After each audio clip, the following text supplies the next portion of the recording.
Merry Christmas, Tuvalu, and welcome back to Doctor Who, not Star Trek, Doctor Who, no season. It is Christmas 2006. I should have Christmas music playing. Merry Christmas, Caden. Merry Christmas.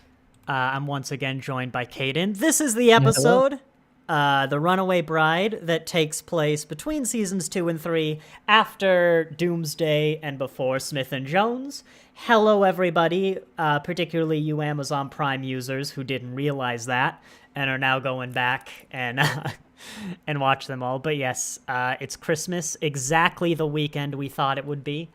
Yep. Exactly. We've gone past the 61st anniversary of Doctor Who. They've released some deleted scenes, which are actually quite interesting, from Ncuti Gatwa's first season.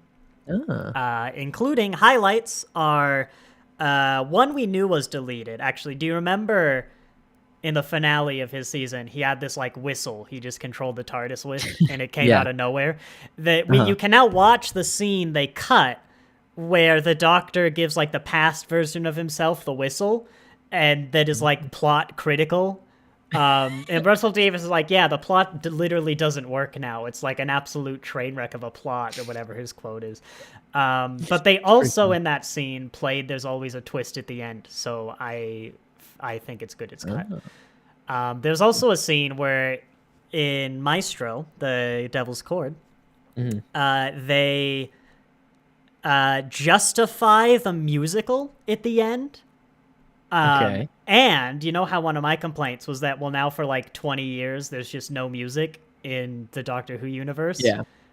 No, they actually has a line that's like, oh, now that we've defeated her, basically it's going to retroactively fix and music's going to flood back in the world. And that was the justification for the musical, which a lot of people theorized. They should have kept that one in for... Yeah.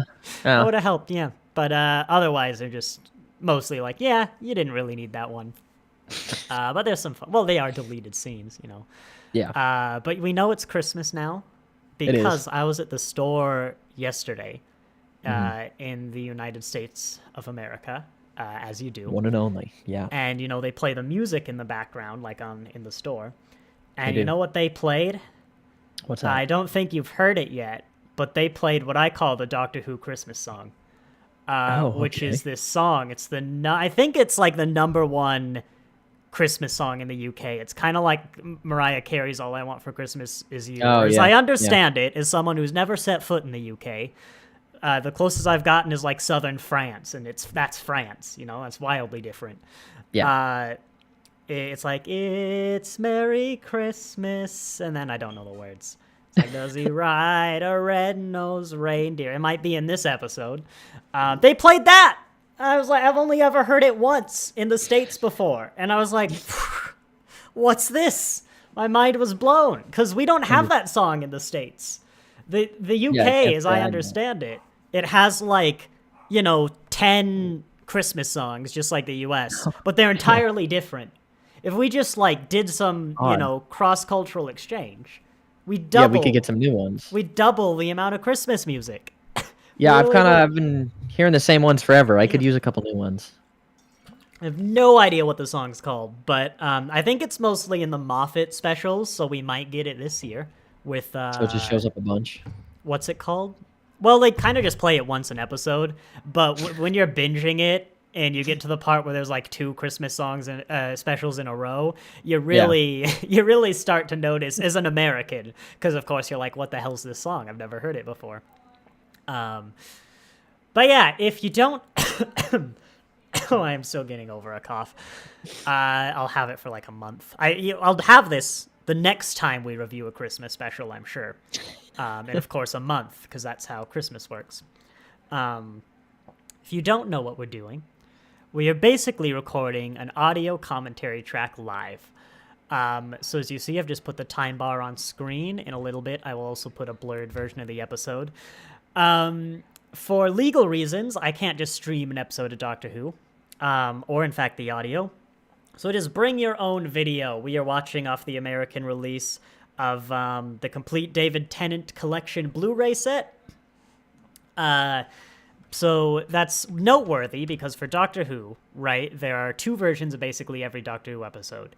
There's what we will call the original UK broadcast and the American versions. The American version, which is what we're watching, if you're watching live, is about 4% slower than the original UK version for complicated reasons. Don't worry about it. Trust me. And this is what happens when we take like 2 weeks off, is I don't remember the spiel at all. It's a new season. Yeah, it was getting good. It was getting good. No, but... no, it's bad. You did it great, like off the fly that one time. I didn't even Thank tell you. you we were I was really proud. Yeah. So, if you're streaming it, generally people seem to have the American version. German Amazon, of course, the definitive Amazon, in my opinion, the best one for self-evident reasons, does have the American version. And if German Amazon uses the American version, then I can only assume everyone, except maybe like British iPlayer, is going to use it. In the description, there might be a link to the other version. It'll tell you which one you're watching. But yeah, we are going to be watching the American version. In a little bit, we're going to be doing a countdown of 5, 4, 3, 2, 1, go. And on go, everyone's going to hit play, and we should be synced up. So you can get set up. We're going to dilly-dally. We're going to have a bit of a conversation. Well, we're also going to introduce ourselves, but I've forgotten because it's been 3 weeks. I've got to describe the episode to you. I was about to say, yeah. What are we watching? Well, this is, of course, the one Runaway Bride. And I don't know, are you aware of the show Doctor Who Confidential? I'm not. Which I've never seen it. I've meant to track it down somewhere. I think I even have it on this Blu-ray collection we watch. Doctor Who Confidential is a show they made alongside Russell T Davies' Doctor Who. They might have done some Moffat. I can't quite remember. But basically, it's like about how they made Doctor Who. And it's like a behind-the-scenes show. So they interview like the companions, the like actors, and they show you some of the special effects. They're doing it now for Gadwa. It's on Disney Plus, I think. That's pretty cool. What do they call it now? I think Doctor Who Unleashed. I know it's on the DVDs, the Blu-rays, so I've been meaning to watch that. So they film it while they make the episode. And of course, the Runaway Bride, that's all important setup, because this is the episode that introduces fan favorite companion Donna Noble, played by Catherine Tate. But of course, it's not time for Donna Noble yet. She's a bit early, because season 3 is the season of companion Martha Jones, played by a woman with a name that you pronounce, but her last name is definitely Freeman. I think it's Angela Freeman. I don't think I've ever heard her name said. But it is. And Angela Freeman is, I believe, I did a quick think about this, the first black companion in at least televised Doctor Who. I'd have to look at some dates to see on Big Finish. But, that's a big milestone. And so Catherine Tate showed up, but, she's early, right? This is Martha's season. And so she got a bit spooked because, she doesn't want to take away from Martha. She doesn't want to, get in the way of someone else's companion, especially, the first black companion on Doctor Who. That doesn't look good, right? So she kind of got scared, right? As they got to filming the episode, all in costume, she was going to play a bride. She basically ran from the set, right? And she just got afraid and she was hiding. And so the whole crew had to go out looking for Catherine Tate, all around London. It's a big city, however many million people, this huge city. The odds of finding one woman in that faceless crowd, the city. I hope you get the Love and Monsters reference because I don't remember what he says. And they basically never found her, Catherine Tate. And so they ran out of time for the Christmas special. Of course, Christmas was coming up. You can't not release the special on Christmas. I mean, I know this is I guess it's the second one. They can't break tradition. Only a monster would cancel the Doctor Who Christmas special, Chibnall. But, so what they did is they gobbled up this confidential footage of trying to find Catherine Tate. And they basically uploaded that, right? They did a bit of editing because everyone was still in costume. And they tried to turn it into a narrative for Doctor Who, just trying to find Catherine Tate, who's going to spend the rest of the year basically hiding in the London criminal underground so that the BBC can't find her. And Martha Freeman gets to be... Wait, No, Angela Freeman gets to be the first black companion of Doctor Who, because you don't want to. It just looks bad. It looks bad to Right. take her spotlight. Yeah. I really want to go back Yeah. and look at at the first couple Yeah. episode synopsises that you gave me, because I'm pretty sure they've just slowly been getting more elaborate. Well, every it depends on the episode. The time. first one was Tooth and Claw, because I thought the story about like a dentist with long nails was hilarious. Of course, we're talking about the episode Tooth and Claw. I don't make up the stories. And I never did them before then. And part of me, maybe between two parters, I can summarize like, well, that means I need to come up with a plot for Rose. There are some episodes, because I know their titles, looking ahead, where I'm like, God, how am I going to do that one? Like, what? But there's also some I'm looking forward to. This was one. I've had that that description for a while in my head. That was funny. That one really had that had arcs within it. That was its own. I can't wait to watch it unfold. Yeah. It's got a follow up later. In future. Episode. Yeah, because Catherine Tate's in the criminal underworld, right? Like we can't leave her. We can't leave her there forever. She's got to film Doctor Who later because she comes back. But yes, this does introduce Donna Noble. I don't know how much you remember her. I'll be honest. Yeah. Yeah, I remember not liking Donna. Yeah, I remember my mom hated Donna, and then because we watched together as a kid, and like a few years ago, I was telling her when Donna came back for the 60th.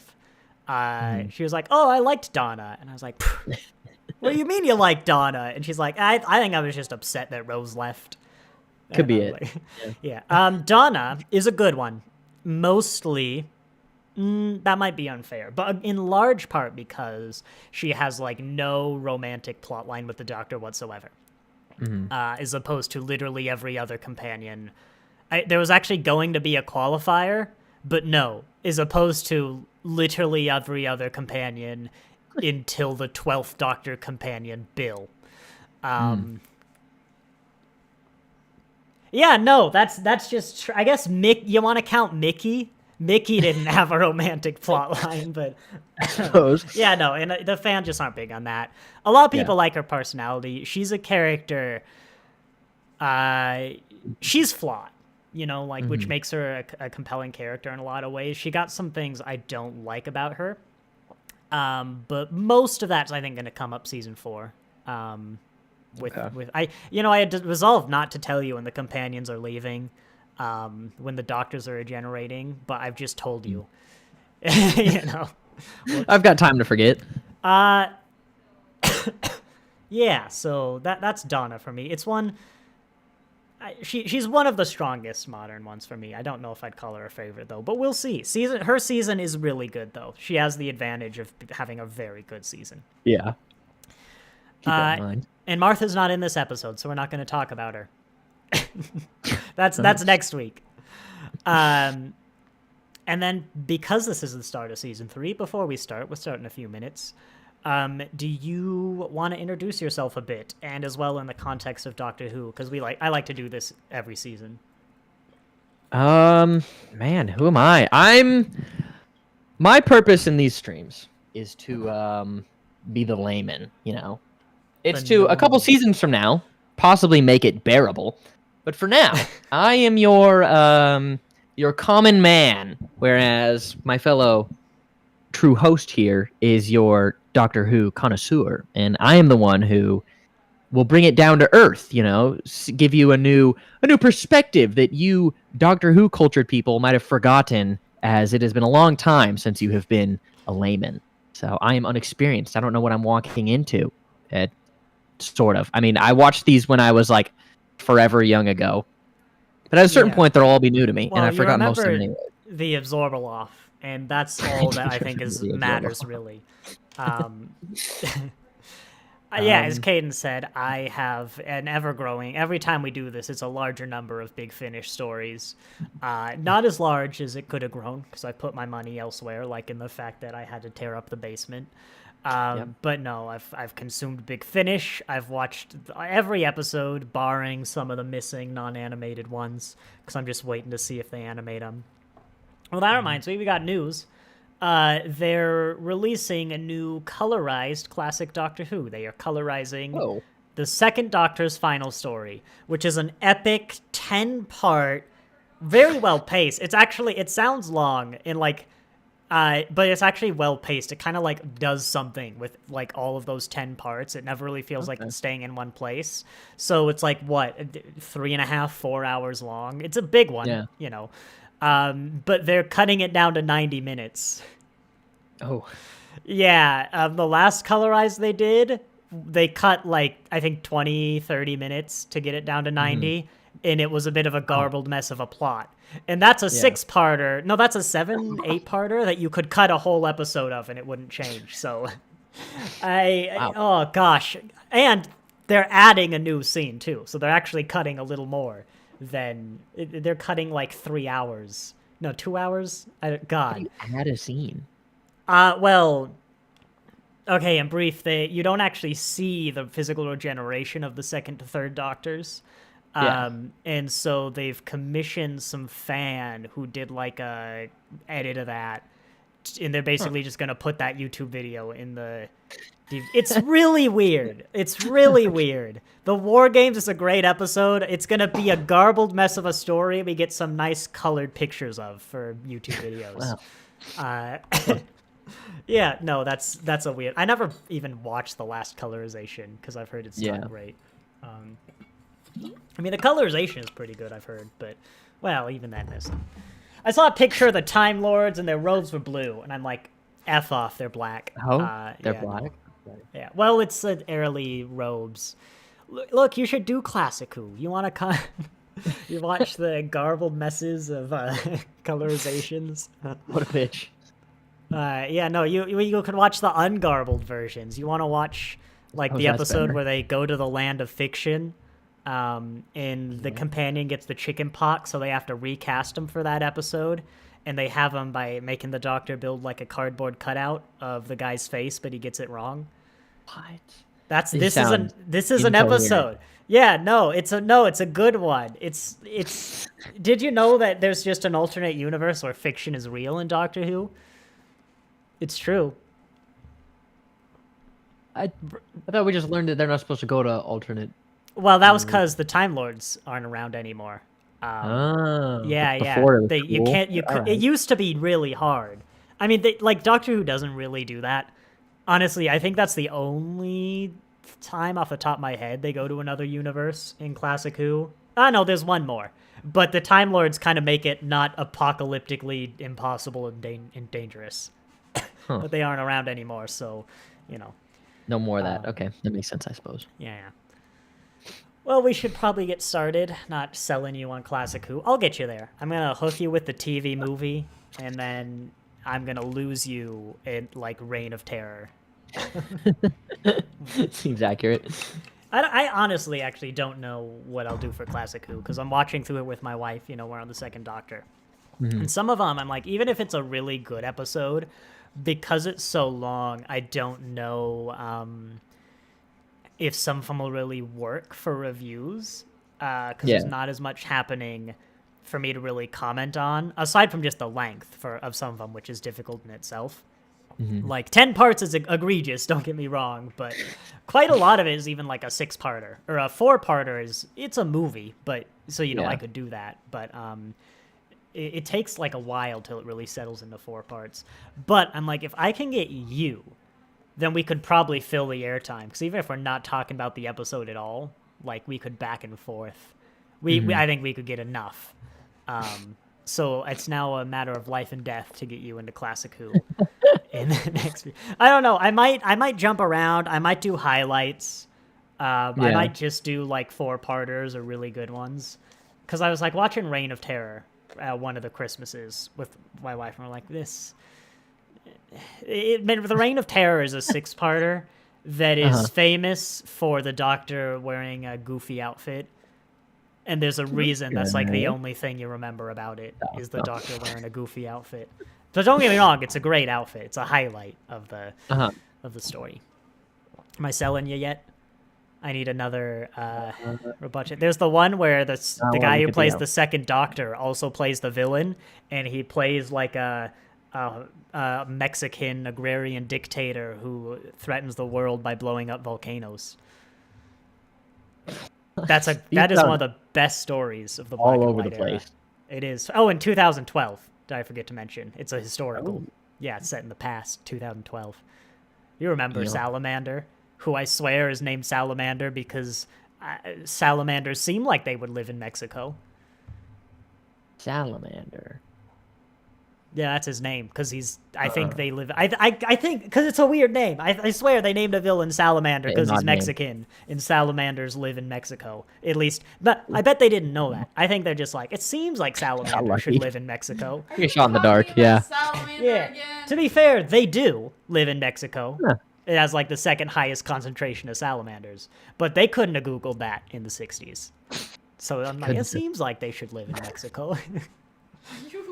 I'm looking at the Reign of Terror outfit. It is goofy. We're streaming. We're live. Okay. I couldn't tell because there was nothing on your screen. This is what it's like for most of the streams. Ah. It's true. Sorry, Caden. I would have given you a muffin, but you're not here. Oh, you did give me a muffin. They snuck a muffin in front of me. I want a muffin. Oh my gosh, it's hot. I want a hot muffin. It is hot. I was going to start the episode. That's a muffin. It's hot. It's my Christmas muffin. Blueberry? What? It's a mixed berry. Oh, that sounds so good. And they make it with a lot of berries, so it's real. Oh, man. Everyone loves them. Yeah, you shouldn't have gone to Florida. You could be watching Invasion of the Dinosaurs right now. But nope. With muffins, yeah. That's how I'm going to sell you Invasion of the Dinosaurs. I think it's time to start. Yeah. So as I said like half an hour ago, we're going to do a countdown. But shout outs to the one viewer who like hasn't left. That never happens in these preludes. We're gonna do a countdown of 5, 4, 3, 2, 1, go. On go, everyone's gonna hit play. If you start drifting off from us, you'll see the blurred version. Probably means you're watching the UK version. But tough. I don't know. I don't know. All right, countdown time. Is this my active window? Well, it is now. 5, 4, 3, 2, 1, go. There we go. I hit play. As this is the... Oh, gosh. Great. There we go. I forget. Okay, stop. Everyone reset. I'm on a different hard drive. And it kind of puts itself to sleep because it's an external hard drive. So it takes so long to do these that it starts playing, and that's like, wait, I need to find somewhere in these like 20 terabytes. There's my video file. All right, we're going to do that again. 5, 4, 3, 2, 1, go. Here we go. For real this time. Oh, there we go. We hit 3 seconds. And look, at least it doesn't do that in the middle. Then we're just screwed. Yeah, absolutely done for. It doesn't matter. Smoke alarm goes off, we're staying. Oh, yeah. But this is a Russell T. Davies start, so we have to zoom in on the planet, you know? Oh, right. Did Church on Ruby Road do that?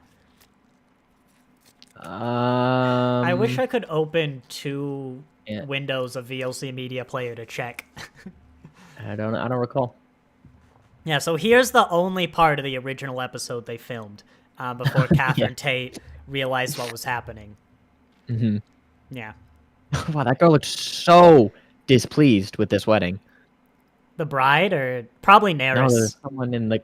It's probably Neris. And... Don't worry, you'll learn all about Neris. And there's Discount Wilf walking Donna down the aisle. Wilf, not in this episode.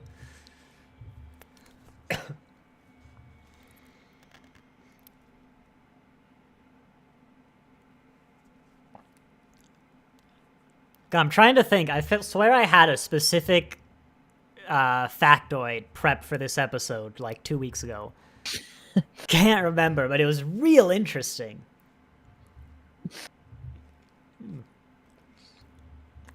Yeah, there's a real interest. Oh, go ahead. Well, this is like directly after the Oh yeah. Rose happened, right? Like literally Yes. moments. That was the closing scene of Rose minus the wedding. Yeah. Funny thing. There's a similar thing. You know, he does like the what like every season. But there's a Children in Need special that takes place between this season's finale and the next one. And so it has to maintain the continuity of like the Titanic crashing into the TARDIS. And so it's like really weird. You see that scene 3 times when you watch it in order.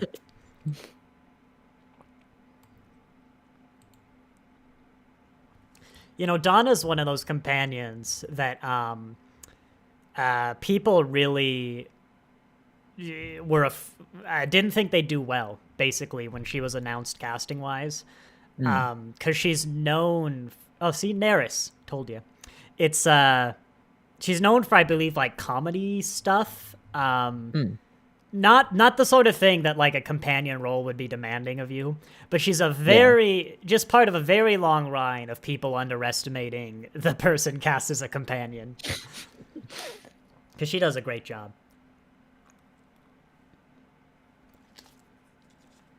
I mean... there were chunks of, like, negative reactions to Tennant, even, when he was cast. Really? It wasn't as strong, because, like, Russell T. Davies had literally just successfully brought back the show. But, you know, you could find quotes for any of them. But it's always weird, like, you know, that's it, someone who looks like a weasel could never play Doctor Who. It's like, what the hell do you mean? Like... But also, he was, like, already a bit of a name when he got cast. Oh. Yeah. But then... He was definitely known as, like, a rising star.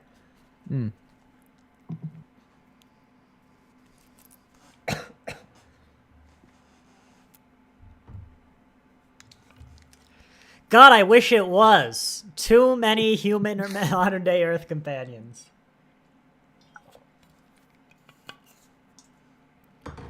Man, we're speedrunning it this time. I was going to say Russell T. Davies has written too many companion introductions, but no, this is his second. I don't remember Donna getting married at all. I imagine they drop it pretty quickly. Well, it may be relevant to the plot of this episode. Spoilers. We're not at River Song yet, so I can't do the spoiler voice. Spoiler voice. Spoilers. Oh, that was a bit high. Spoilers. What? How does she do it? God, it's been that long. I haven't seen. Yeah, so one thing that's going to kind of plague this season for most people is, obviously, you know, he just said goodbye to Rose. We're kind of going to not let go of that for the next season. And it really gets in the way of Martha in most people's opinions. Although in this scene in particular, I think, you know, the acknowledgement right here, like he's literally just lost her, you probably did need something. Yeah. I imagine 8 episodes from now or something. Especially given, you know, the context of, like, you know, the first companion since the Time War. Like, it makes sense for him to grieve, like, for a whole season, but doesn't necessarily mean it's the best, you know, the best content. You should point out the woman who was real upset, by the way, because I bet I recognize Neris by sight. I don't know if she's in my brain. I just need to find someone that looks annoyed. Could have been her in the foreground here. I think that is Neris. It's a good thing this... Oh, I think that was the factoid I had prepared, was this joke. It's a good thing this sort of thing didn't happen at the last wedding I went to, because it was mine.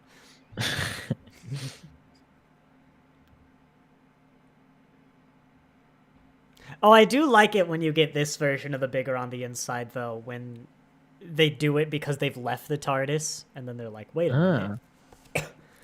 Doesn't happen too often, but that's what makes it fun.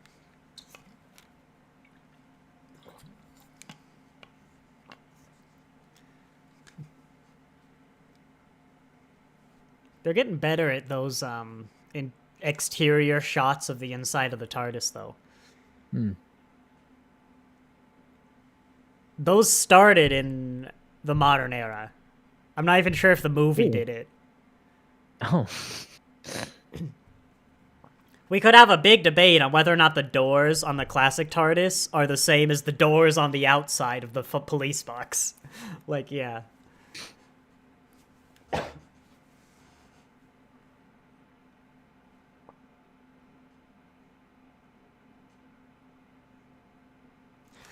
I think my wife's wedding dress had pockets, and it was a Starfleet jumpsuit. Nope. Mine didn't, though.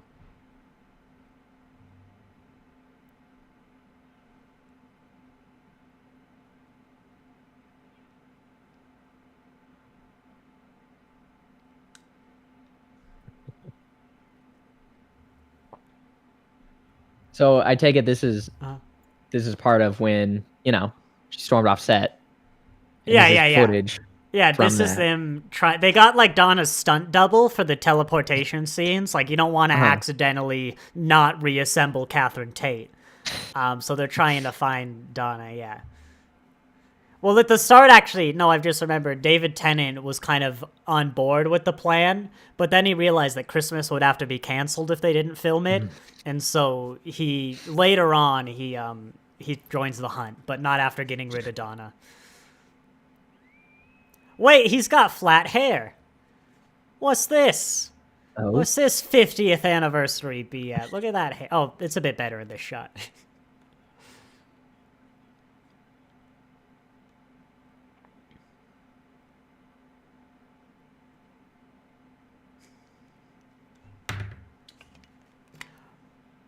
I wonder if the Doctor could just Sonic the thing to pay him. Yeah. Because he's going to Sonic an ATM to get money. That's a thought. That is Christmas.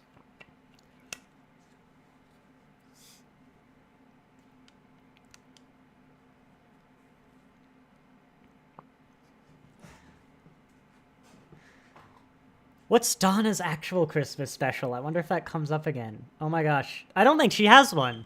I think it's In Between Companions.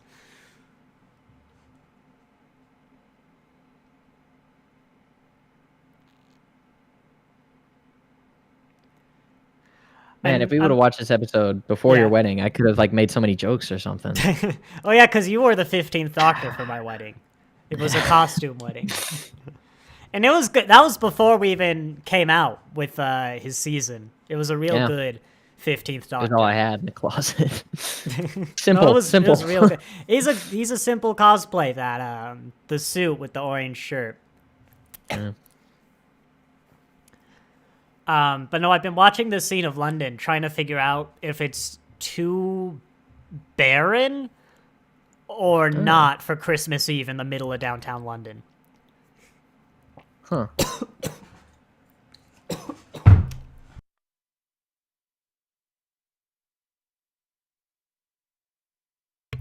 Thanks for covering that coughing break, that dead air. You're welcome.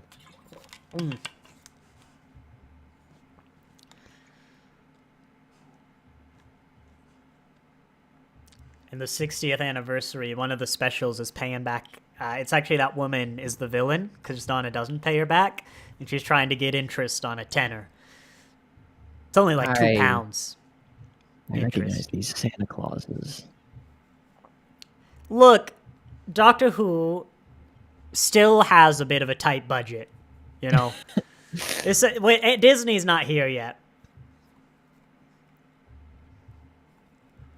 It is always a bit weird, though. Like,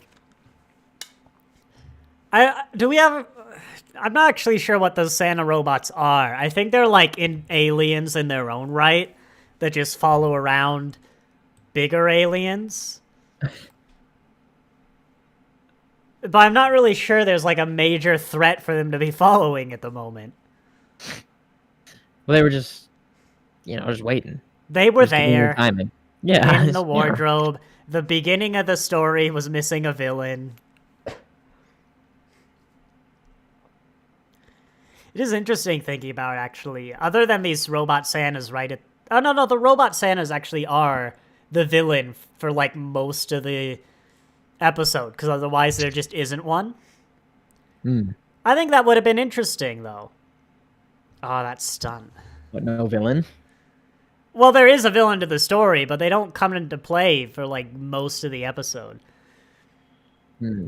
I think it'd be interesting to see an episode like that, though. Yeah. There kind of is one, actually, in the Rings of Akhaton, or however you say it, for the 11th Doctor. So we'll get there. And most people hate the episode, so Oh, well. maybe it was a good idea. I like it. I do love the little string lights that Taxi has, though, for Christmas. I assume it's just something they do in London.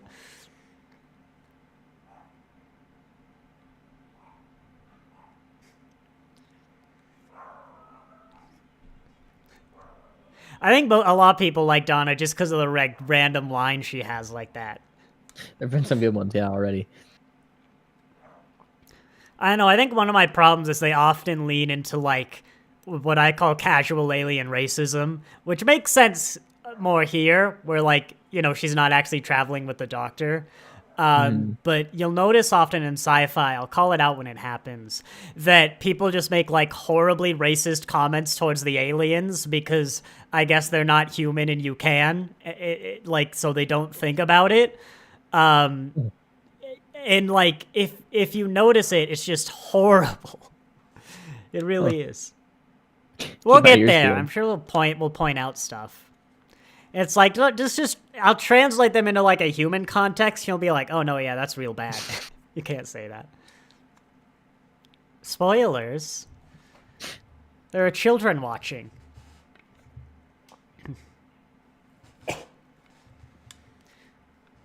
And see, this is why we wore Starfleet jumpsuits for the wedding, in case we had to do, like, acrobatics. Yeah.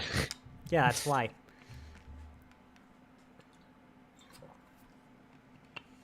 Actually, no, sorry, it wasn't a jumpsuit. My wife got married in a scant because they're that cool. That's right. A what? A scant. It's Star Trek Next Generation's bad-looking, like, genderless skirt thing. But they made it look good. Somehow. I was actually surprised. I was like, you really want to get married in a scant? But it worked.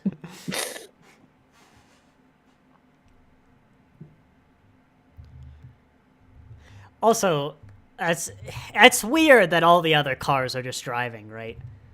Like, well, that's a flying police box. What are you gonna do? You know, people got probably stop. You know, I'd probably stop. Take an off ramp.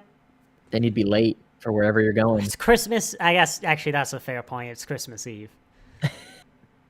Also, I love the parents in that car where the kids are like, jump, and they're not even like, how are you talking about?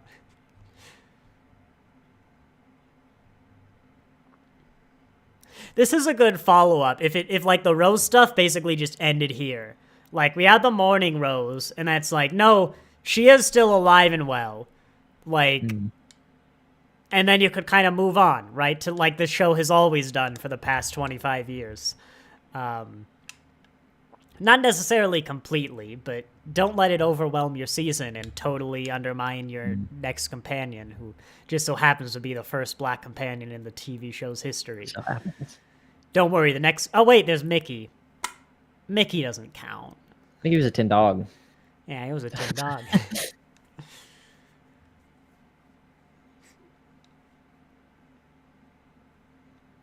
Don't worry, the next black companion's great. It's Bill. Bill. I hear a lot about Bill this Potts. You've probably only heard about her from me because no one was watching the show by the time Bill comes around. But it's an amazing bastion of like quality in between some of the lows of 12 and then the Chibnall era.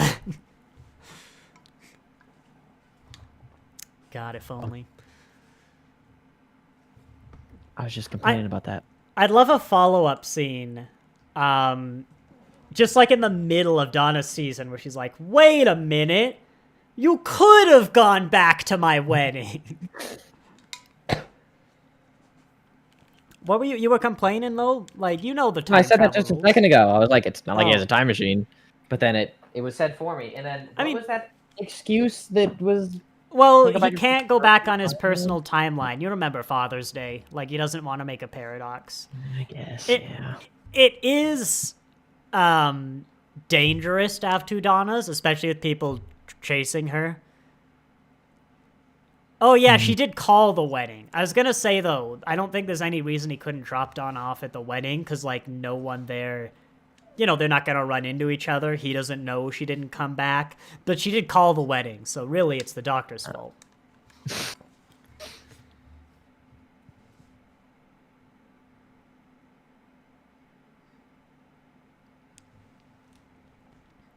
This is, like, the extent Russell T. Davies kind of ignores the big world-ending events, is that the running joke of Donna just, like, missing the invasions, but Donna specifically. Like, next Christmas special, it's a plot point that, like, everyone's evacuated London because aliens keep invading on Christmas. Yeah, sensible.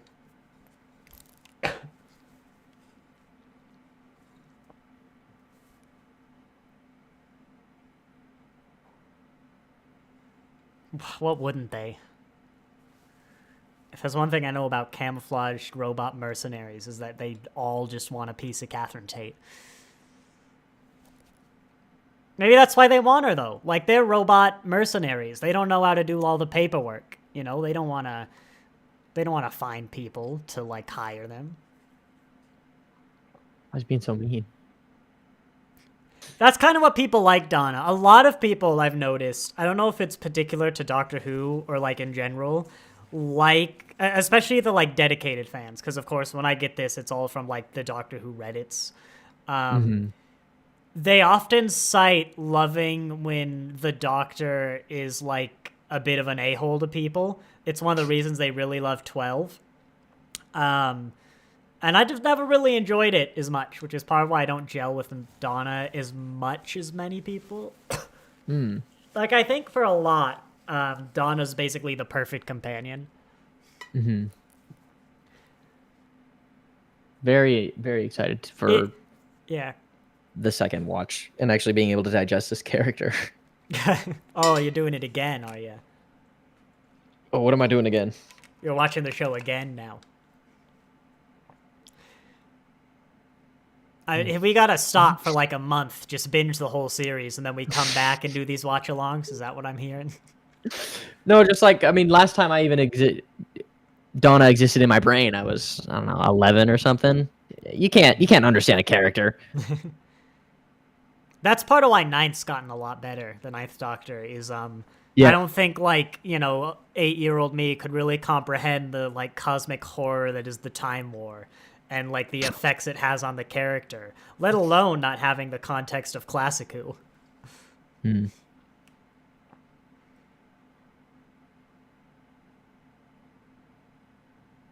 Wish Donna had an episode on Mars. The pickle. What? Love the pickle. The gherkin. Oh, here it is! This is the Doctor Who Christmas song! No idea what it's called. It was in the subtitles. And yeah, I've never heard this outside Doctor Who, the mall, and, like, that grocery store. A red-nosed reindeer. Ooh, he was dancing with the mean girl. Yeah, Neris. He's totally having an affair. That's how they write him out of the show. I'm a genius. Damn. I've called it. Oh, here it is. Oh. Next time. Next year. It's genuinely disappointing when a Christmas special doesn't have that song. Because as an American, it's just such a big part of the Doctor Who Christmas specials to me.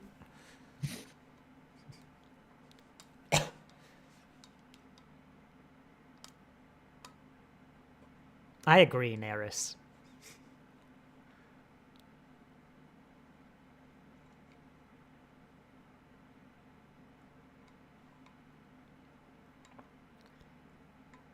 You know who they do write out, though?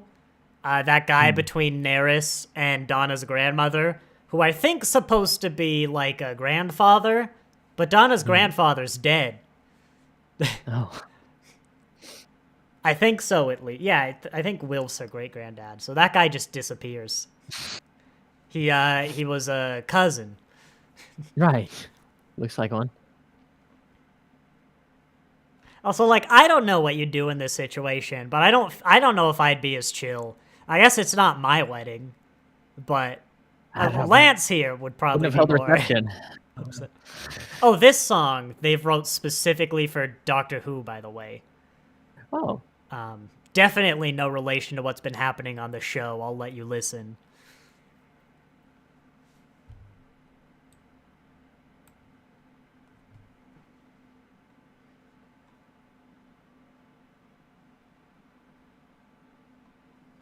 No relation to the show at large, just a pop song. Ooh, Torchwood. My little I Spy. What did he just do? What? Yeah, I was like watching him, but at the same time, I. They found out the firm Donna works for is owned by Torchwood, who at this point doesn't exist, and like Jack is off running it, but we're not reviewing that show. He does not look satisfied. No, I don't know why that clip got there. I think there was an error when I ripped, but it's just a pop song. You know, I kind of get why when they brought him back, in a few decades, Russell went, yeah, you know what, I'm going to make him retire. He's going to go be a happy retired boy.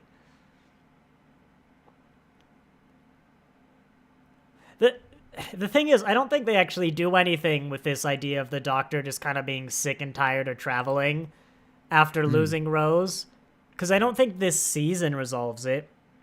I don't think Donna does. He basically just regenerates and gets over it, I guess. So it's a weird way to take it, because maybe he was planning on doing something with it, but like the Doctor's kind of got to keep going on. It's a real important part of the character. Yeah. Well, not the character, but the show.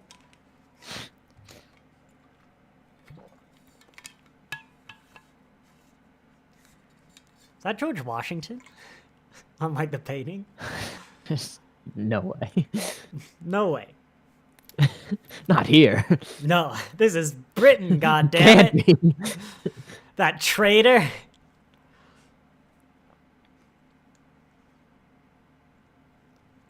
Screw Lance's family, though, you know?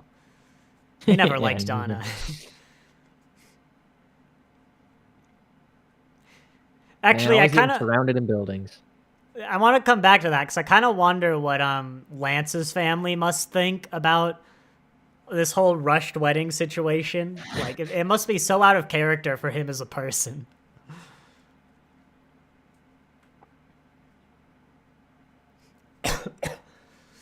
And Because is this the second killing Christmas tree? Well, that's what these robots do. I do like this. I kind of miss it from other people's specials, is that they have like killer Christmas something.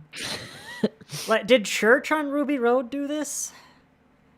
I don't think so, but it had the Goblin song, so it makes up for it, you know? Yeah. It's not the tree that kills you this time, though. What's it next year? Angels, I think? I don't know. Maybe, okay, I guess you might run out of ideas fairly quickly.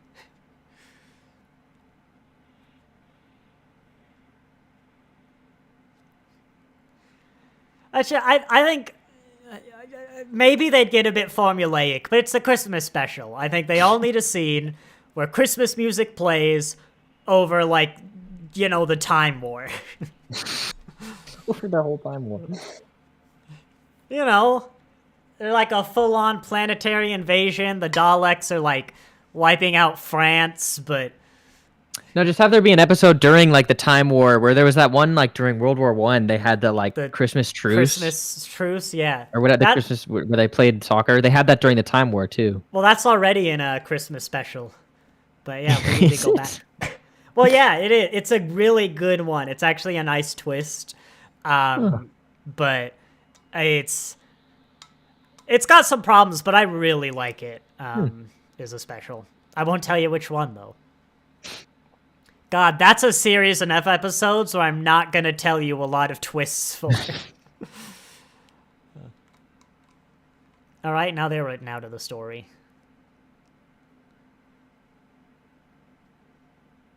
I guess we've introduced that Torchwood owns this law firm or whatever it is, so there is still like a threat. Sanita? Really? Sanita. Just Santa, but yeah, all right, okay.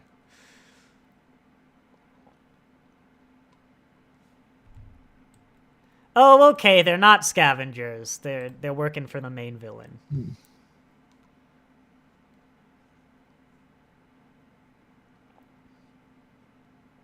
Oh god, that is a clip I needed for my big ranking Doctor Who videos. Hang on a sec. About 27, 30. Everyone complaining that the 10th Doctor is too human. There's just your equivalent of the Pyramids of Mars scene, where Sarah Jane complains that the 4th Doctor is not human enough. Here she is. Ew. What? It's just another species. You can't just them. This is what I've been talking about, the casual alien racism. I don't know, man. Scary. At least you didn't use the S word. Oh, which one? Spider.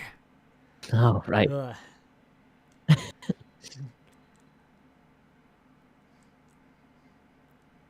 Arachnid.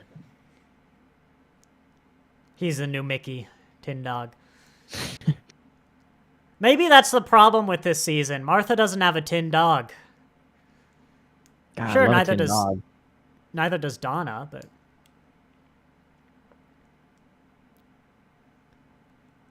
Ghost for like a few months. They had Ghost in Spain for a year. I don't know. It's a decent joke. It's just I'm gonna revel in continuity mattering for the next 2 seasons. Look, Moffat's take on continuity is that he's gonna reset the universe, but in such a way where nothing that matters actually reset, even though he's really, really, really gonna try and tell you that it did. God, I hate that universe reset.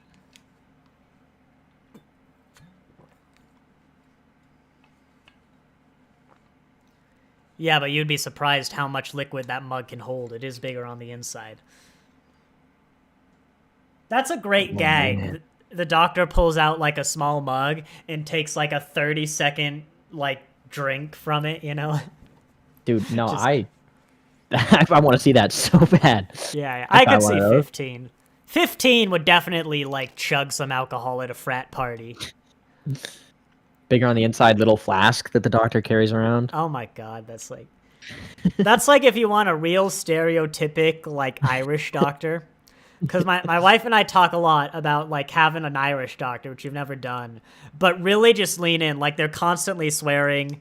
They're like, they've got a bigger on the inside flask. This is how you want to really like, finally we got the Irish Doctor. Then you actually have the Irish people just push the island of Ireland farther away from the UK.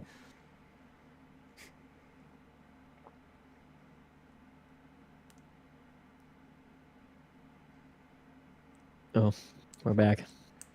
Gosh, what's wrong? I'm the one who doesn't like spiders. I'm sorry, I don't know, man. I said the S word. I'm working on the apology video.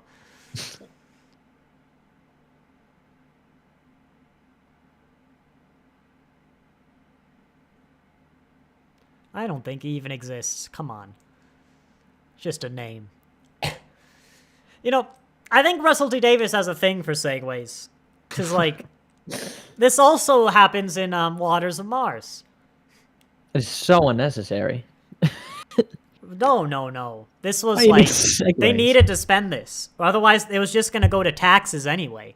They had to order those 500,000 He segues. wanted a segue, wrote it into the show, and then right after the episode, He now took he it has a home. segue. Yeah, he wrote it off on his tax. He didn't even have to pay for it though. They bought So 3 not even good segues enough. for 15 seconds. Well, okay. They better not use it for a big getaway. I think the BBC probably has some segues on hand, if we're being honest. How many though? BBC. How many segues does the BBC have on hand? Segues feel really British. Do they? Yeah, I think so. When I think of like a British policeman Just on on the a street with a Segway. You know what? Yeah. You're wrong, but I like the image of like the stereotypical Bobby. They got like the nightstick, and they're on a Segway, so they're real ineffective. Cause it's That's how I see it.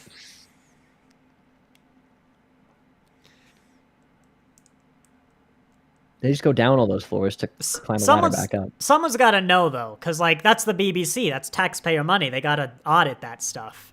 Like, do they just get rid of their Segways? Is there a cycle, or is it like a warehouse with like 700 of them?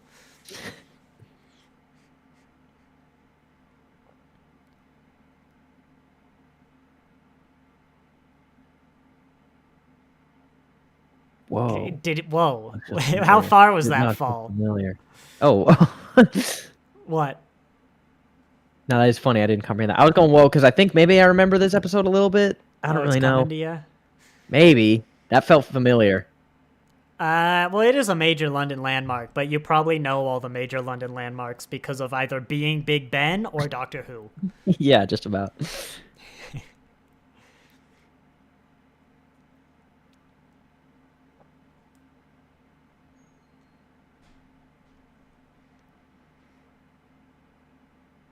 This is a bit of a weird Christmas special, if I'm being honest.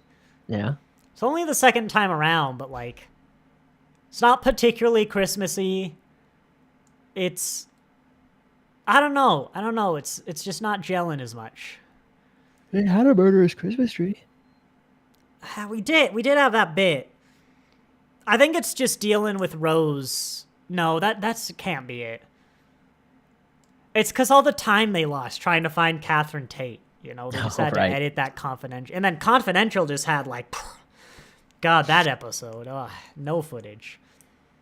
It was just this again, you know, for Confidential.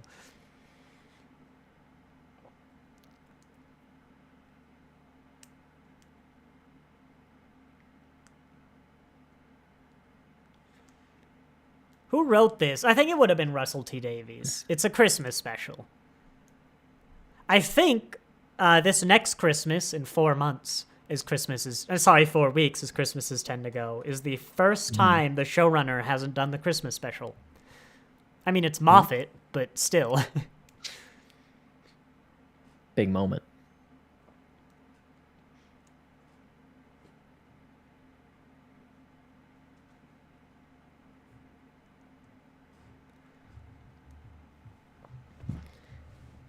I like when we get these little... It's a fine balance with these glimpses of, like, just the godlike early universe Time Lords. It's like, yeah, we just got rid of the particles. As you do. Whole universe gone. If I mentioned, according to some of the EU stuff, I don't think it's the show canon. The Time Lords literally invented linear time. I think so, yeah. How do you just invent time? It's crazy. Oh, see? I bet you want those segues now. Oh, well. Nope, just needed them for another shot. I love, too, how comically the lip on the door is. So, like, you can't segue through the door.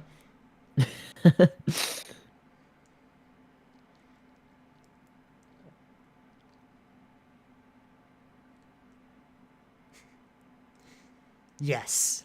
Dinosaurs on a center of the earth. Do you remember that film Under the Earth with dinosaurs?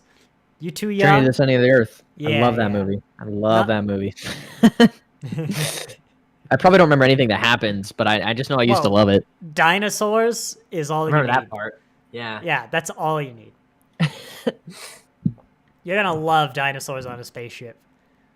I'm gonna try and critique like Chibnall's writing. You're gonna be like, whoa, but like Triceratops. That Triceratops just ate that guy's balls. Like, whoa. What? Yeah, that happens. It is a really good costume. Yeah, that's a big costume. What would you call it? A Big vehicle? practical. At that point, I think it's a vehicle. Wait. Okay, 37 minutes. I'm going to go back. And you know why? You could just straight up see the puppeteer behind the Rachnos. look like right at the back. Yeah. Because usually they cut out because they're just someone puppeteering it. But honestly is impressive. Man, they're not going to give us another wide shot. I think Russell just really wanted to be like, yo, the Time Lords were gods at the start of this season. Actually, I bet that's what he's doing. I bet he's setting up loads of Time Lord lore. We should keep out for that this season, because I think he's just setting up more and more about Time Lords so like the audience can really properly know about him. Because he hasn't really mentioned them too much beyond like they're his people and they fought in the war, you know? Yeah. He said the thing about parallel universes, and I think that's it. Mm-hmm.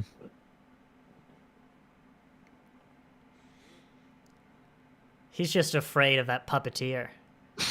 They were wearing a real weird outfit. Oh. No, I think they edited them out of that shot.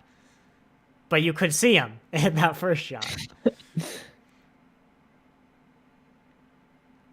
Oh, no.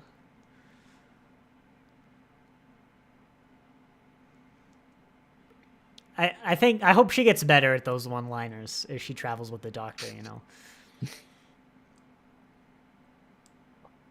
It's a good evil laugh. It is. Oh, no, I think you can see the puppeteer. Yeah, I'm trying. I'm glimpsing. I'm sorry for taking the emotion out of this scene. I'm upset that there wasn't my guess that he was having an affair with the mean lady wasn't correct. I guess it still could be. I don't know. That seems a little like for the Doctor Who Christmas special. I know last year it was about like mass suicide, but you know, They it seemed still pretty feels... happy when they were dancing. They seemed a little too happy.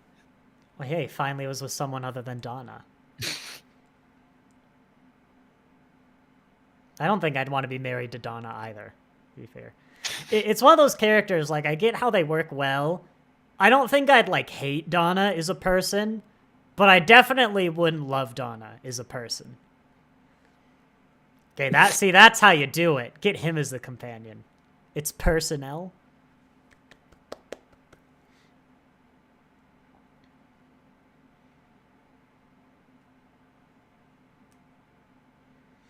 That is pretty exciting. I just saw some the other day in the store. They're editing the... Oh, no, you can see a crew behind the barrels. Probably filming man, Confidential. Did you see that guy? No, I don't know where to look. 37 and 40. He was, like, peering out behind the barrels.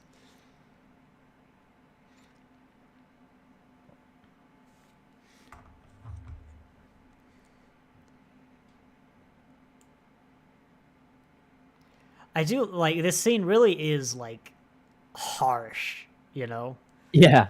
Like, it's probably weird watching these on Christmas, but, I mean, it is Christmas. I know it is, but they are, like, good, they got good bits, good television.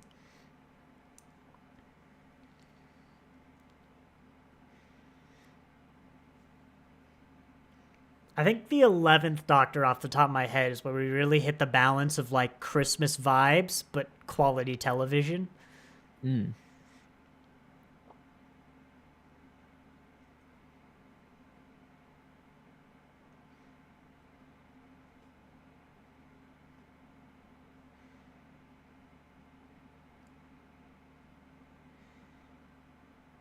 Oh, they made She seems... the upper eyes are...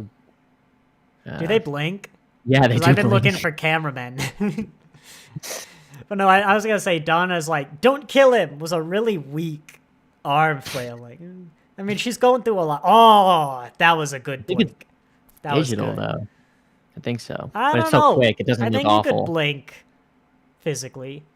I think you could, but I'm not sure they are. You know, this is why whenever we were complaining about budget before with the reused props, it's because of the Rachnos prop, Yeah. who I swear gets reused in like, I don't know, 15 years. Is just a different alien for some reason. So keep an eye out. Okay. No, you see, you save the joke. Don't have it bring up, and have Donna, after like the talk they're about to have, because you know she just got dumped, have her be like, Yeah. wait a minute, you did have a time machine. Also, hilarious line further back than I've ever been before. Dude's been to the Big Bang. Yeah. You know, he got excited. Look, if there's one thing the 10th Doctor likes to do, it's exaggerate. Well, yeah, that's true. What was that look? He doesn't know how to handle it. He's just crying. He's the Doctor. People gave 13 slack for not knowing how to handle that, but...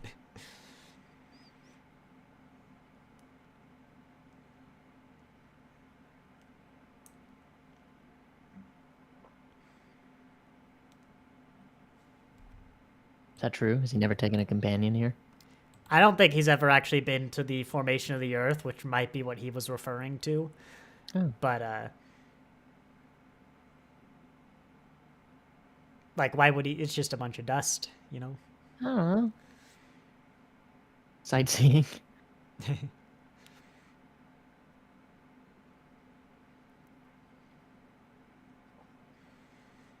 Yes. Yes, it is. I had missed it.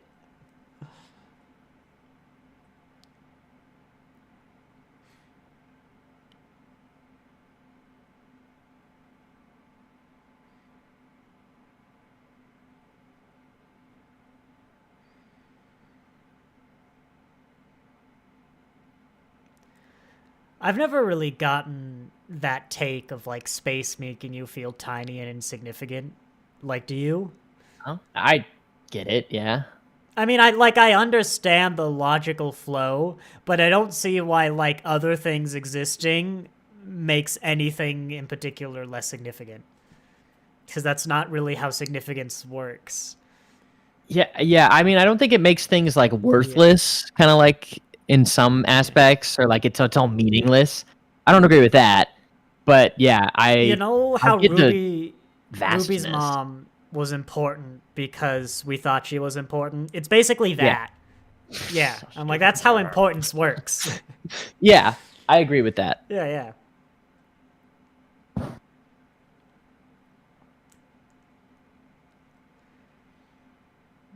But I don't think it was that one. That's not a rock. That's not the Earth. Well, it is now.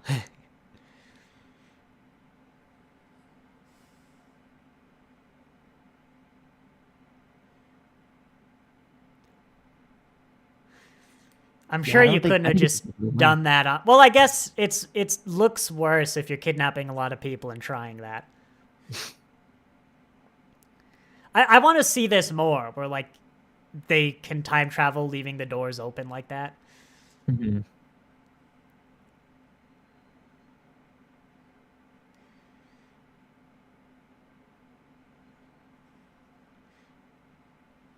Man, Like, I think Earth's that- lore is now spider people. We get some cool shots of like that passage of time, like where the Doctor will just move the TARDIS forward a bunch in time, and I really want to play around with that more. So it's a good thing Stephen Moffat's coming in a little bit, but Does this mean Rachnos Earth wouldn't have existed? presumably not in the form that it currently does. I mean, some planet probably would have formed, but Whoa, they brought that thing back. wow.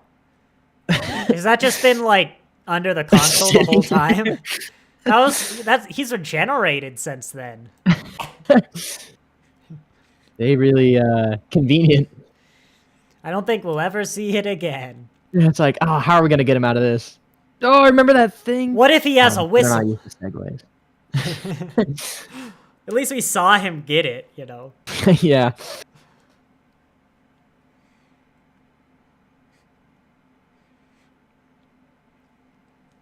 Yeah, no segues for the long tunnel.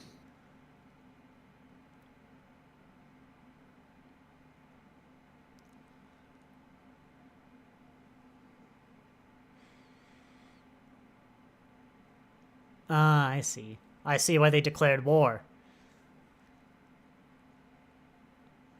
Who declared war? Ragnos? What is he doing, actually? He's making it up as he goes along. Well, no, listening to the door. Like, it's like, I'm going to pick the lock, but I forget. I do that sometimes, you know, if I'm talking while focusing. I'm like, I'm not actually accomplishing anything here. I'm just, like, on autopilot. I don't think I can see... I might be able to see the puppeteer. It's just... It looks like it could be other things. Oh, there they are! You can see the mount that she's moving on. Huh. I'll go back and show you. Don't worry. Yeah. I think from my memory, this has to be the most impressive practical costume so far. Oh, yeah. Probably for a good while. Face of Bo was pretty cool, pretty big. But he just sits there, you know? Yeah, this is elaborate. You really can see the mount in, like, most shots. It's just in most of them, it could kind of be something else. But they're not even really trying. I think I'm probably not, comprehending it. Just move the barrels forward a bit. Like, you're not supposed to look at it, but the very first shot really had, like, the person it looked like.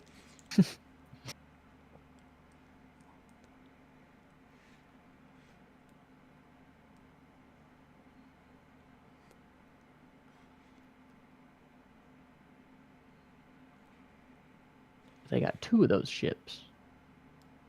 Looks like it's Christmas, though. Or, like, pretty darn close if the UK's at night.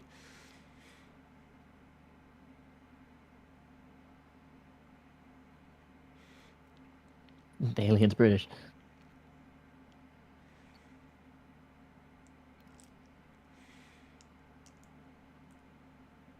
I don't think she can reach that far.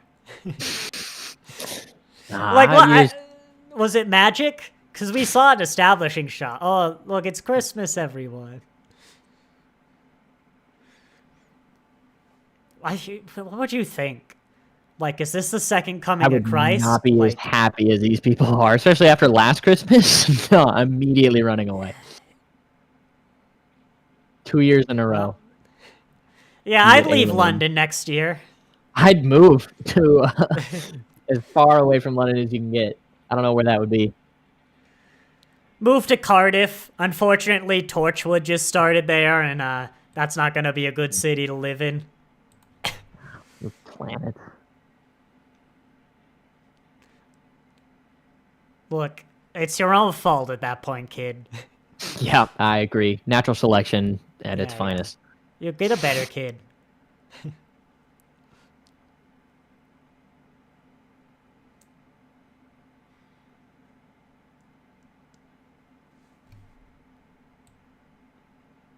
Where was he going? He's upstairs. I don't know. It's gotten better this episode. I see why they added the robot Santa to kind of keep something happening for that first half.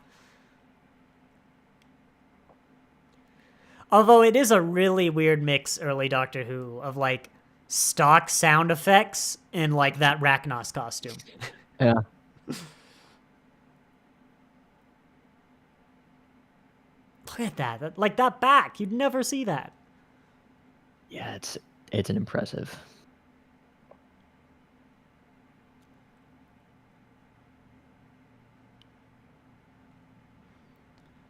Better not have to go to the bathroom, though.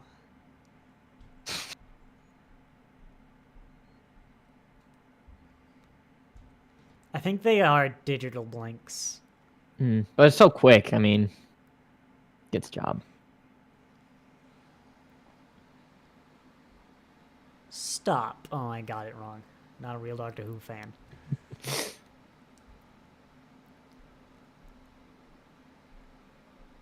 An Xbox controller?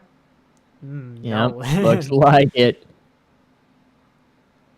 I think this might be the That first time accurate? we've established that. The Doctor's Established. pockets being bigger Is on that the true? inside. Well, God, the thing he's pulled out of his pockets, yeah. How else would that fit in there? I don't know. Maybe it's like Ca- double stitching. I can't remember Big how they even pocket. did that scene. I think they might have had to break his pockets and like cut them open.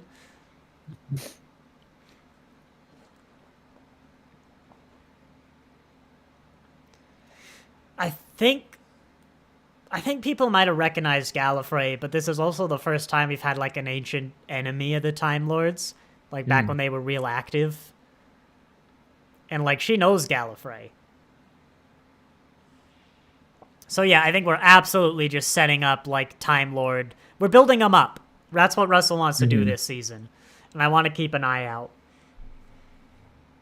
Because I know there's a season coming later where he like describes Gallifrey and what the planet was like, and it's an amazing scene. More stock sound effects.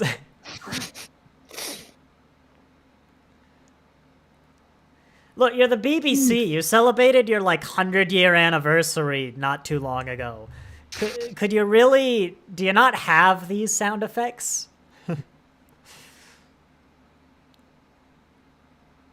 Why didn't you just put the bombs down the hole and blow it up instead of causing Well, then you couldn't hear the baby countless dollars scream. worth of damage? You couldn't Oh, hear the right. baby scream then. Merry Christmas! The government's gonna have to pay for all of this, and it's gonna raise the tax When has he prices, ever and cared? it's just gonna be. He got rid. Remember that golden age where like Jackie was like 12 quid a week better off? Yeah, no. Now she's 12 quid a week worse off.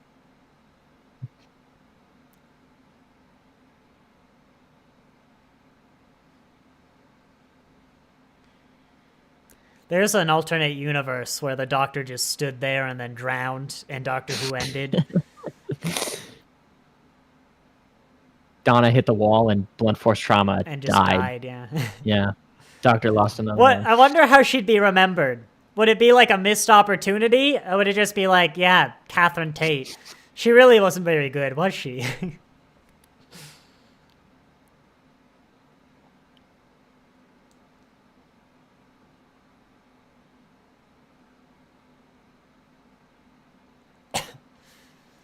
See, this is when they almost got Donna in the sewers, trying to get her back, but she still escaped them. Found her hiding. Yeah. All right, listen up. There's the Mr. thing, Saxon. Yeah, there was the thing. We played Yeah. Guess the Episode from the Frame before the episode. Oh my god. How many my tanks does God. London have? Holy crap! I remember the Blitz. Never again. Who needs the RAF when you With have all- tanks? Every corner of London is firing at will. Well, you can't have it fall. They've got to obliterate it completely. Straight or in the it's sky. Yeah. But no, did you hear that? Mr. Saxon ordered that, and you're going to hear a lot more about Mr. Saxon. He might be this season's bad wolf. Bad. Not in every episode, but Keep my ears peeled. yeah, yeah.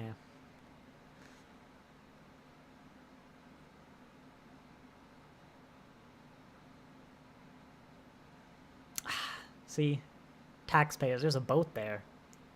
I feel like I remember You, them you doing gotta something else with this. you gotta love the ship pilots though. Like the Thames is drained. They're sitting there. It's like beep beep. Guess so. Oh my gosh, look at that half-assed Christmas decorations. Every house is half-assed the exact same wire setup. It's themed. They're in a HOA. I need a oh god.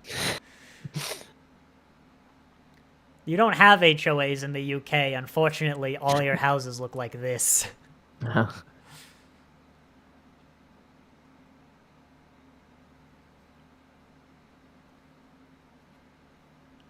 Think they'll tell his family? Like, they're gonna call Donna. Like, where's Lance? So you haven't seen him.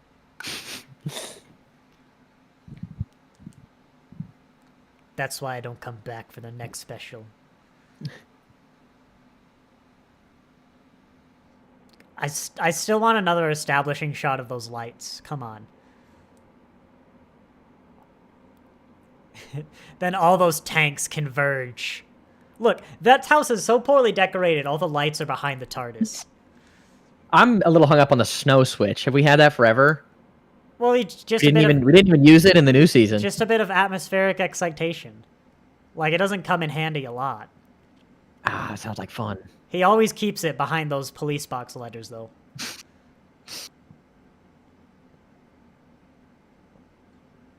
I'm gonna hide underground until you get rid of that Martha Jones girl. Then I'll come back for the 60th. Maybe do some big finish. Not a lot, though.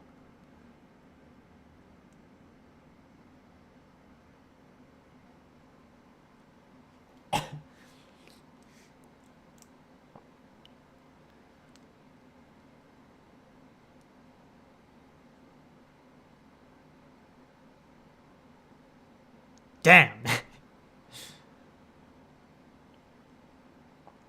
I wonder if this is the first time someone's turned down traveling with the Doctor. Because I can't think of one another time. Like, on TV, anyway. Yeah. Well, I mean, I can think of future times, but, I wonder if that would have been totally new.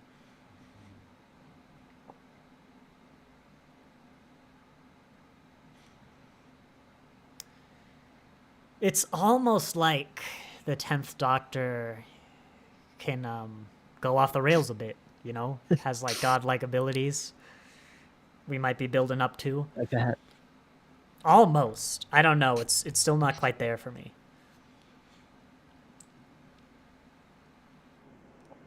Now he's terrified.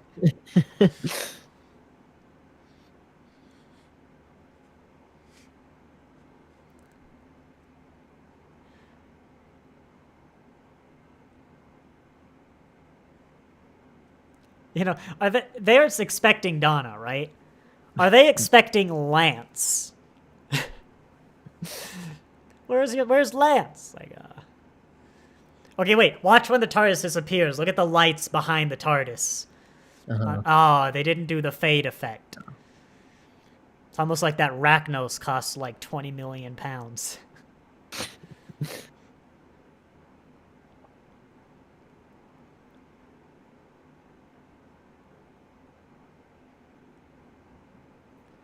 Wonder if Donna's technically the, like, longest-serving companion now, even though she's very off and on.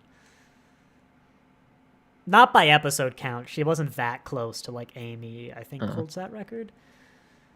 Amy or Clara? I don't remember who actually has the record.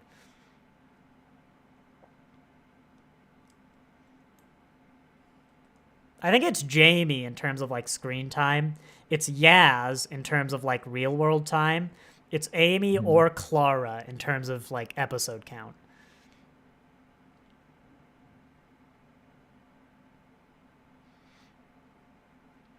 No, please, I want to hear about Rose ever again. God, look, maybe you won't be as bothered, but it really...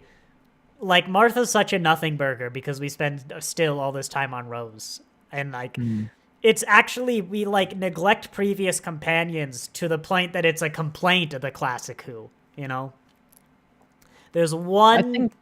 Oh, go ahead. Well, I was going to say, like, for this episode, I don't think too outrageous. But depending on how it continues throughout the whole season, yeah, that's when I can see it. I'm probably only really complaining because I, like, know of it from the whole season. Yeah. But there's one companion death in Classic Who, and it's, like, the very end of the episode. It's really well done. It's like got unique credits and everything. And then the first line of the next story, after they probably replay a section of that, is like, well, he wouldn't want us to mourn. Come on. And then they never bring it up again. It's like, that was JNT, but it's like, you know, I think there's a happy medium between the two. I think there was some problems with that. but they don't bring it up again until the 13th Doctor's about to regenerate. That's how long it takes them to mention it. But no, season 3. Well, what'd you think of The Runaway Bride on this Christmas evening? I thought it was pretty good. I thought I liked Donna. In my memory, I just remember her like getting on my nerves. I don't know. Yeah, no. But I thought I liked the bit of her character that I saw this episode. Yeah, I don't want to review Donna before her season. Yeah. As I said, I think it's very much a case of a good character who I wouldn't be super keen on in the real world. I mean, don't get me wrong. She's got loads of like endearing and good qualities, far more than like her bad qualities. But she's like a lot of companions. This is not unique to Donna, but I think it comes out in Donna the most. On her travels, she never really seems to adapt to the fact that like the universe is bigger than her perspective. And so she'll still be like, oh, the dog people, the squid people, like bird face, all those to aliens, and still kind of trying to see things in her perspective, and it almost refusing to expand her horizon, which might be a very harsh and undeserving review. As I said, this isn't her season. I don't want to be too... but those were kind of my opening thoughts and memories of Donna. Whereas I like the companions who actually are... I want to see the broadening of their horizon in the actions. And casual alien racism is just a real big pet peeve of mine in general. But looking forward, season 3, we get to meet Martha Jones next week. We'll do Smith and Jones with Shakespeare Code and Gridlock.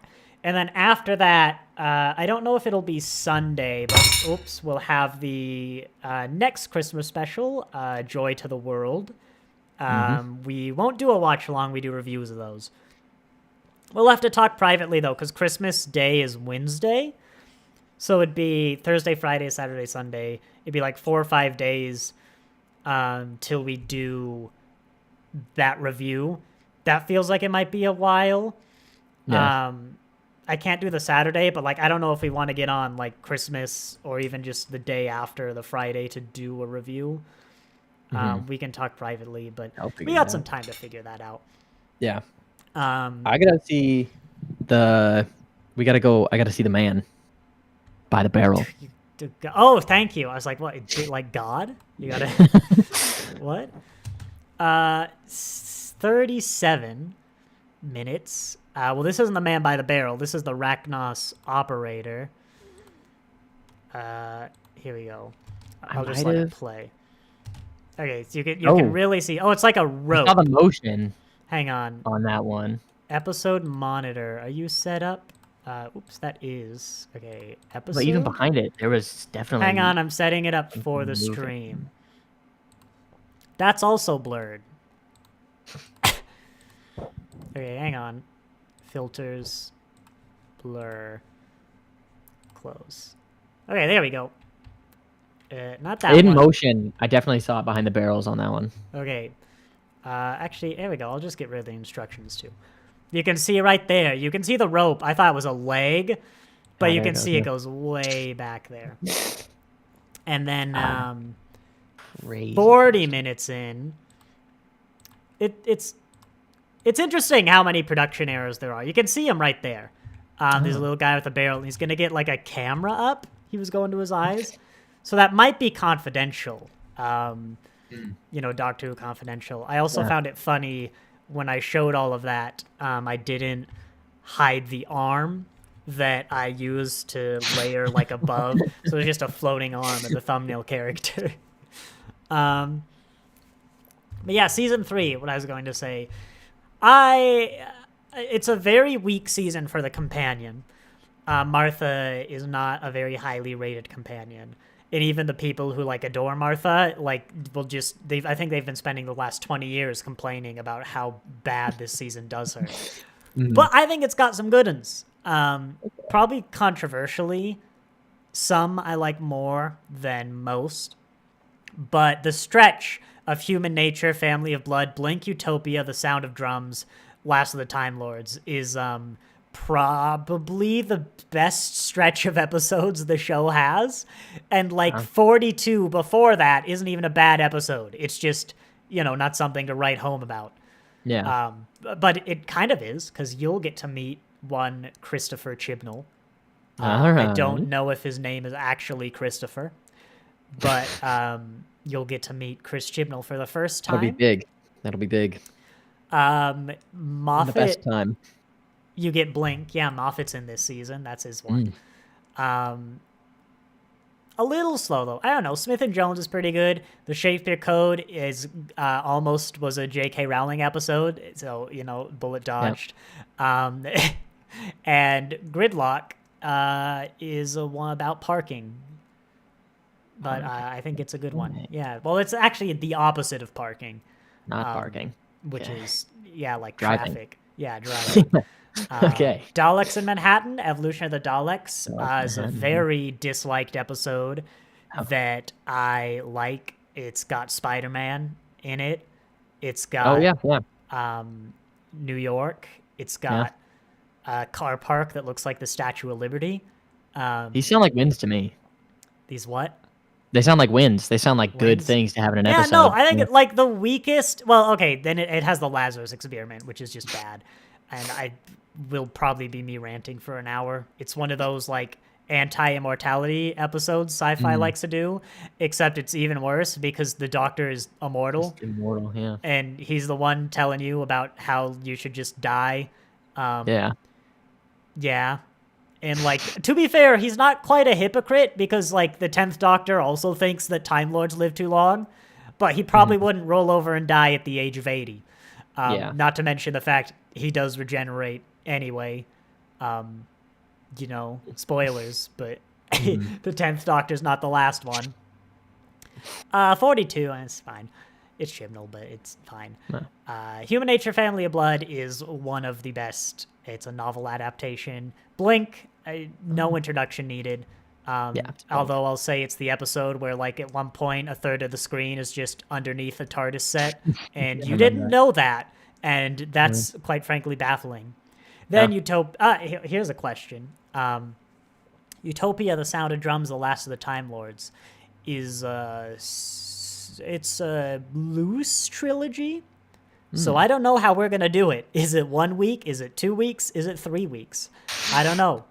We've got time to figure that out. Yeah. I mean, one of them is a Russell T Davies finale. Don't get me wrong. It's still Russell T Davies finale. But it's good enough. It's just a bit, Russell T Davies finale. Yeah.